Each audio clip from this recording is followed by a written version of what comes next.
করে দিয়েছিলেন। লূত নবীর স্ত্রী সূরাতুল তাহরিমের শেষের দিকে আল্লাহ তাআলা বলেছেন, নবীর বিবি নবীর জামা কাপড় ধুয়েছে, নবীর বিছনার সঙ্গী হয়েছে, নবীকে রান্না করে খাওয়াইছে, নবীর সন্তান পেটে ধারণ করেছে, কিন্তু আদর্শিক দিক দিয়ে নবীর মতাদর্শের সাথে প্যারালাল না হওয়ার কারণে, সেম টু সেম না হওয়ার কারণে আল্লাহ তাআলা তাদের এই পরিচয়টা গ্রহণ করেননি, বরং তাদেরকে ধ্বংস করে দিয়েছেন। মুশরিক হিসেবে তাদের মৃত্যু হয়েছে। নাউজুবিল্লাহ বলেন। নবী তার মেহনত শেষ করলেন। এবার ওই যে 40 দিন পর তার জাহাজে জুদি পাহাড়ের মাথায় ঠেকলো। এখন বিজ্ঞানীরা তার সেই ধ্বংসাবশেষ উদ্ধার করেছেন। তুর্কিতে, তুরস্কের ভিতরে সেটা পড়েছে। তো সেখান থেকে তিনি নেমে আসলেন তার লোকজন নিয়ে, আবার পৃথিবীতে নতুন করে মানব সভ্যতা এবং বিশ্ব সভ্যতার জয়যাত্রা শুরু হলো। এই জন্য নূহ নবীকে দ্য সেকেন্ড অ্যাডাম বলা হয়, দ্বিতীয় আদম। আদম থেকে যেমন মানব বংশ শুরু, নূহ নবী থেকে আবার এই যে রিকনস্ট্রাকশনের মাধ্যমে নতুন করে আবার রিস্টার্ট হলো। এই জন্য তাকে দ্বিতীয় আদম বলা হয়। তাকে দিয়ে শুরু করেছেন আল্লাহ তাআলা যে তুমি দিন কায়েম করো। কি কায়েম বলেন? দিন মানে এখন বাজে 10:30, 10:20, আর এখান থেকে আগামী মনে করেন 7-8 ঘন্টা বা 9 ঘন্টা পরে যে সূর্য উঠবে, ওই দিন কায়েম করতে বলেছে। ওই দিন এমনি কায়েম বাই রোটেশন 12 বা 13 ঘন্টা পর পর একবার করে সূর্য ওঠে এবং পরবর্তী 11-12 ঘন্টা বা 13 ঘন্টা সে থাকে। এই দিন এমনি কায়েম। আল্লাহ তাআলা যে দিন কায়েম করতে বলেছেন, সেটা আমাদের খতিব সাহেব তার বক্তব্যের ভিতরে দিনের কি কি ব্যাখ্যা আছে আজকে জুমা এবং তার এই সন্ধ্যার পরের আলোচনায় তিনি বলেছেন, আমি শুনেছি। দিনের একটা মানে হলো কিয়ামত দিবস, আবার একটি মানে হল জীবন আদর্শ। আর যেগুলো মানে সেগুলো আল্লাহ কায়েম করে দিয়েছেন। আল্লাহ তাআলা এখানে কায়েম করতে আমাদের নির্দেশনা দিয়েছেন, সেটা হলো জীবন আদর্শ। বলেন তো কি জীবন আদর্শ? আমাদের যে জীবন আদর্শ, যে দিন, তার নাম ইসলাম। তার নাম কি? ইসলাম। শুরু করেছে নূহ নবীকে, এরপরে নবীজির নাম বলেছেন। আমরা নবীজির কথাটা শেষে বলবো। মাঝখানে ইব্রাহিম নবী, তিনি দিন কায়েমের জন্য কি করেছেন সে ব্যাপারে আমরা 2-4 লাইন কথা শুনি। আল্লাহর এই পয়গম্বর 250 বছর বেঁচে ছিলেন। কতদিন বললাম? 172 বা 73 বছর তার হায়াত ছিল। পৃথিবীতে আর দ্বিতীয় নবী নাই যিনি সারা দুনিয়ায় বেশিরভাগ জায়গা ঘুরে ঘুরে তিনি এর মেহনত করেছেন। একজন নবী করেছেন এটা, সেটা হলো ইব্রাহিম আলাইহিস সালাম। ফিলিস্তিন, সিরিয়া, তুরস্ক, সৌদি আরব, ইয়েমেন, গোটা মধ্যপ্রাচ্য, আল্লাহ তাআলা ইরাক, ইরান সব তাকে ঘুরাই ঘুরাই দিনের কাজ তাকে দিয়ে করিয়েছে। তার উপাধি হলো জাতির পিতা। কি বলেন?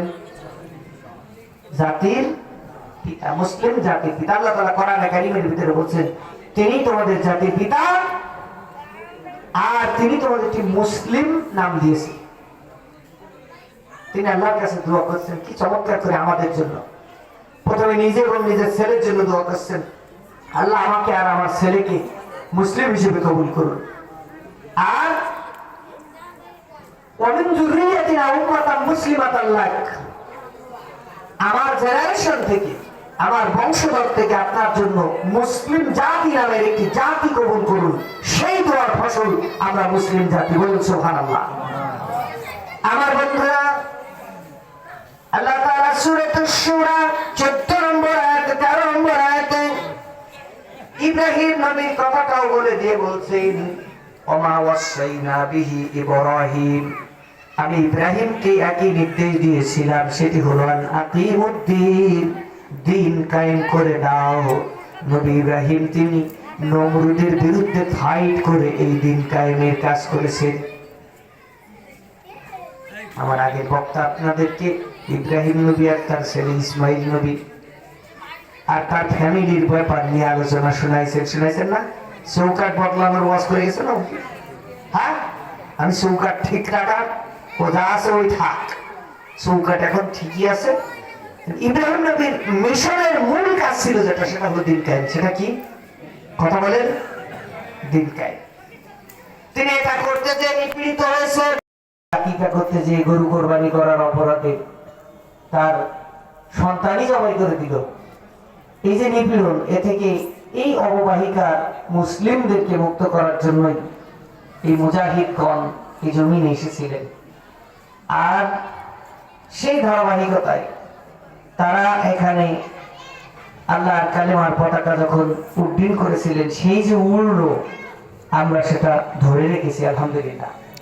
কিন্তু সমস্যা হয়েছে যে স্পিরিট নিয়ে তারা এসেছিলেন, সেই মূল স্পিরিট থেকে সরে যে আমরা এখন শুধু ইলেকশন আসলে শাহজালালের কবর জিয়ারত করে ভোট চাওয়া শুরু করি যাতে আমাদের বরকত হয়, কিন্তু তিনি যে কাজ করেছেন ও কাজের বেলা আমরা নেই। তার 1 নম্বর মিশনের 1 নম্বর টার্গেট ছিল জালিমের জুলুম বন্ধ করে দিয়ে মাজলুমের পক্ষে দাঁড়ানো। এখানে আমরা জালিম জুলুম করে আমরা হাততালি মারি যে না ঠিক আছে চলুক। বলেন তো আমরা শাহজালালের পক্ষে না বিপক্ষের লোক? তাহলে কথা বুঝেছেন? বিপক্ষে।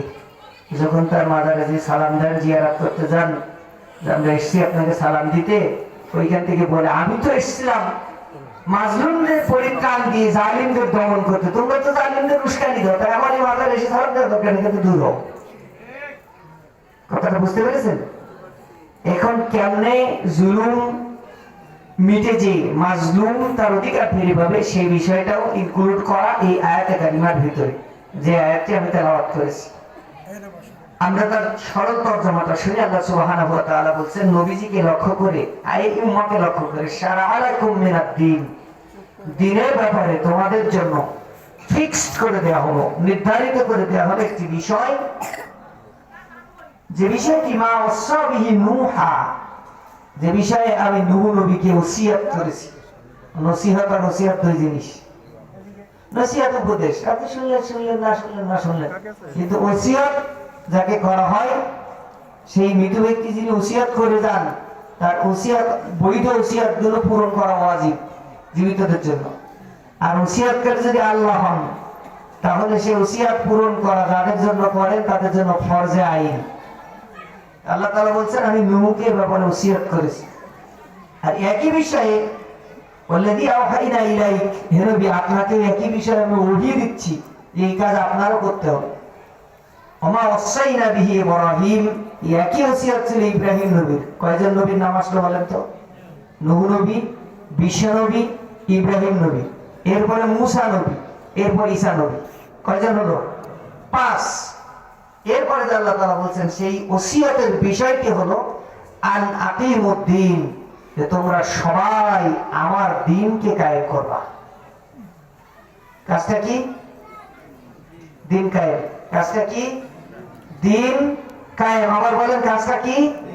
দ্বীন কায়েম। আর ওয়ালা তাতাফাররাকু ফীহি, এর ব্যাপারে যেন নিজেদের ভিতরে গ্রুপিং এ লিপ্ত হবে না, মতপার্থক্যে লিপ্ত হবে না, দলাদলি করবে না। এরপরে আল্লাহ তাআলা বলছেন কাবুরা আলাল মুশরিকিনা মা তাদউহুম ইলাইহি, আপনি যে দ্বীন কায়েমের জন্য মানুষদেরকে ডাকেন এই কাজটা মুশরিকরা খুব অপছন্দ করে। তার মানে আপনি যদি দ্বীন কায়েমের কাজটা অপছন্দ করেন, আল্লাহ তাআলা এটি ঘুরাই বলে দিলেন যে আপনি মুশরিক। নাউযুবিল্লাহ বলেন।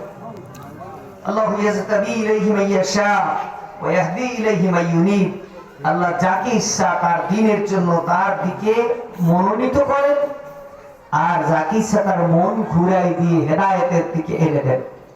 সুবহানাল্লাহ। এ হলো আমাদের তেলাওয়াতকৃত আয়াতটির